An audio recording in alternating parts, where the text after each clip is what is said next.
Hola, bienvenidos. Mi nombre es José Manuel López García. Metafísicas materialistas. En este comentario voy a explicar algunas cuestiones relativas al materialismo en el ámbito de la metafísica. Nos podemos preguntar qué es el materialismo. No hay nada más en la vida, en la realidad, solo ciclos vitales en los que unos nacen gracias a que otros mueren, en una especie de perfecto equilibrio del que tan solo somos piezas insignificantes. Ante esta pregunta que podemos realizar, me parece que la contestación es que no es algo negativo el que todo sea material, y eso tampoco supone que seamos seres insignificantes, sino todo lo contrario. Precisamente la relativa brevedad de la existencia de la vida hace que nuestros actos, nuestras acciones, nuestros pensamientos, nuestros sentimientos, nuestras emociones sean realmente muy significativas y muy importantes para cada uno. De todas maneras, también es verdad que las metafísicas materialistas niegan la existencia de realidades de tipo espiritual, pero esto no supone que las personas tengan que caer en el desánimo, diríamos en la desesperanza, sino todo lo contrario. Es posible pues una vida plena, una vida feliz, una vida satisfactoria, aun siendo conscientes de nuestra mortalidad aparentemente o supuestamente absoluta, según se puede deducir de lo que dicen las investigaciones científicas. Por otra parte, la negación de la existencia de Dios y la admisión de la realidad de la naturaleza como lo único que existe, pues es algo que tampoco debe ser algo interpretado negativamente, a mi juicio. Por otra parte, también es verdad que hay que considerar los denominados planteamientos materialistas que se han sucedido a lo largo de la historia de la filosofía, como por ejemplo el atomismo clásico de Demócrito y Leucipo, en la que la realidad se reduce a átomos y vacío, y en el que también el azar influye de una manera decisiva. Desde la perspectiva del atomismo, todos los átomos son esencialmente iguales y solo difieren en la figura, el tiempo y la posición. Demócrito de Abdera, que fue uno de los grandes atomistas antiguos, nació en el 460 y murió en el 370 a.C. Consiguió también intuir la constitución atómica de la materia o de la realidad sin poseer el equipamiento teórico y la técnica necesaria, lo que significa que su mérito es mucho mayor todavía del que podríamos pensar. Además, Demócrito destacó también porque escribió una gran cantidad de tratados. Por cierto, Demócrito era objeto de la animadversión de un gran filósofo idealista como era Platón. En cuanto a este recorrido histórico por la historia de la filosofía, cabe decir que, por ejemplo, otra de las corrientes filosóficas que habría que citar en relación con el materialismo es indudablemente el marxismo, el materialismo histórico de Marx y Engels, ya que Marx considera que la historia y todo proceso humano o natural tiene causas naturales. Son las particulares condiciones materiales de vida de un momento concreto, en definitiva los medios, las relaciones de producción, las que determinan la ideología imperante. Pero también hay que decir que existen problemas del materialismo. Por ejemplo, podemos pensar que todas nuestras sensaciones son subjetivas, que son estados mentales. Indudablemente lo son. ¿Qué nos hace pensar que están provocadas por una realidad material independiente de nuestra mente? Pues realmente diríamos las sensaciones internas que tenemos, y esto, aunque aparentemente no se puede demostrar, considero que con los avances de la neurociencia, de la inteligencia artificial, de la medicina, etcétera, pues sí es algo demostrable y verificable de una manera científica actualmente en pleno siglo XXI, en el año 2020. Por otra parte, aunque sobre esta cuestión existan numerosísimas discusiones, porque pues algunos pensadores consideran que acerca de esta relación es imposible experiencia y por tanto ningún conocimiento, considero que sí es posible este conocimiento de que estamos observando la realidad con nuestro aparato mental, pero que no es el resultado de una ilusión o el resultado de un delirio, sino que eso se puede comprobar empíricamente a través de experimentos científicos, a través de experimentos médicos, biológicos, etc. Pero también se puede pensar en que la cuestión del materialismo filosófico en general o del materialismo plantea tal vez pues algunos problemas antropológicos en relación con el ser humano, con la conducta humana, etcétera.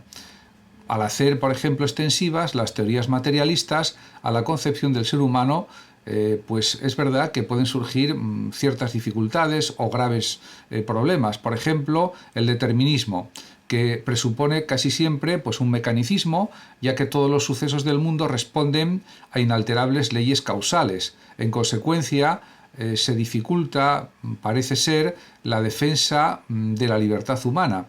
Pero considero que esto es un supuesto desacertado, porque realmente lo que sucede es que, aunque estemos condicionados por la materialidad de la realidad, de la existencia, de las condiciones físicas de la vida, etc., siempre queda un ámbito muy amplio de libertad individual, de libertad humana a nuestra disposición. Por supuesto, con unos condicionantes materiales, físicos, empíricos, que son indudables, pero eso no quiere decir que se elimine totalmente la libertad humana. Todo lo contrario, sigue habiendo una gran libertad para tomar decisiones dentro de unos límites que impone el mundo, que impone la realidad. También ha habido otra corriente filosófica denominada neopositivismo o positivismo lógico, que criticaba fuertemente la metafísica porque consideraba que eran frases con cierto sentido, pero desde un punto de vista científico sin sentido. Considero que es una crítica excesiva, exagerada y que no tiene razón de ser, porque también es verdad que hay muchos aspectos de la ciencia que todavía hoy no podemos entender, por ejemplo, acerca del origen del universo, de la duración supuesta del cosmos, también acerca diríamos si existe un universo finito o infinito, porque hay muchas teorías e hipótesis contrapuestas, etc. De todas maneras, es cierto que el neopositivismo adopta fundamentalmente pues este tipo de ideas basadas en lo empírico, siguiendo los pasos del gran filósofo empirista que fue David Hume, y es adoptada fundamentalmente, diríamos, el planteamiento clásico del positivismo lógico o del neopositivismo por los pensadores del Círculo de Viena, Schlick, Otto Neurath, Rudolf Carnap, Ernst Mach, etc. Está claro que los presupuestos del positivismo lógico se caracterizan por el cientificismo y el rechazo a toda especulación de tipo metafísico, y especialmente por su actitud claramente contraria a la metafísica. Pero realmente, por lo que ya comenté hace un momento, me parece que no tienen razón. Es que estoy seguro de que no la tienen. ¿Por qué? Pues porque la metafísica se entiende como filosofía en sentido profundo y amplio a la vez, y además la filosofía o la metafísica se interesa absolutamente por todo. Y hay muchas cuestiones que la ciencia no es capaz de resolver, y por ellas se interesa precisamente el saber metafísico. Por lo tanto, sí es útil la metafísica. De hecho, se puede decir que hay una vigencia de la metafísica, porque realmente, aunque podamos pensar que vivimos en una época posmetafísica, realmente hay numerosísimas cuestiones que podemos seguir planteándonos, interrogándonos acerca de ellas, como por ejemplo cuestiones como la identidad personal, la relación mente-cuerpo, el problema del mal, el problema de la muerte, el problema del sentido de la vida.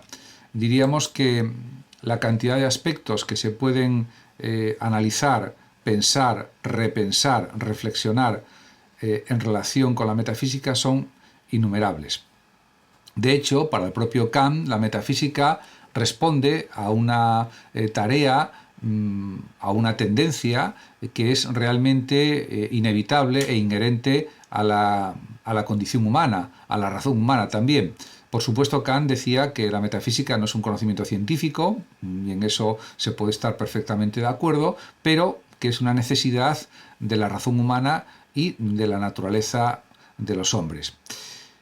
Por otra parte, en cuanto a la cantidad de preguntas metafísicas que están sobre la mesa, pues son innumerables, son infinitas.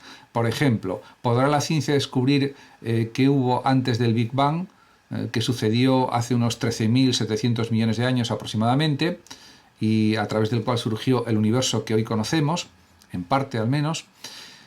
Otra pregunta podría ser: ¿de dónde surgió todo? Si nos remontamos hasta el punto inicial del Big Bang, y de esta energía de la que surgió el universo, ¿qué existía antes? Eso también es una gran incógnita que no ha desvelado la ciencia física, la cosmología, la astronomía, etc. También podemos preguntarnos por qué existe algo en vez de nada. Es una de las clásicas preguntas de la metafísica, de la ontología, que analiza la realidad, lo que es la realidad. Otra de las preguntas también posibles es si el universo es finito o infinito, ya que hay teorías o hipótesis que dicen que es finito, otras que es infinito, pero no hay pruebas ni de una cosa ni de la otra. ¿Y de dónde surgió el universo? Diríamos que eso es una cadena de preguntas realmente que podemos considerar interminable. Por lo tanto, diríamos que puede haber todo tipo de teorías e hipótesis acerca de esta multiplicidad de preguntas posibles, de esta infinitud de preguntas, y por lo tanto la metafísica tiene una vigencia cada día mayor, porque nos podemos hacer millones o miles de millones, centenares de miles de millones de preguntas acerca de numerosísimas cuestiones y dar pues infinidad de respuestas. Por lo tanto, esta actividad especulativa, teórica, de la metafísica no tiene fin. Muchísimas gracias a todos por su atención y hasta mi próximo vídeo. Saludos como siempre a los oyentes de Radio Sofando y Hablando de Filosofía de México. Y por último decir que el que quiera puede compartir este vídeo, darle me gusta o simplemente suscribirse a mi canal para seguir viendo y escuchando mis vídeos. Muchísimas gracias.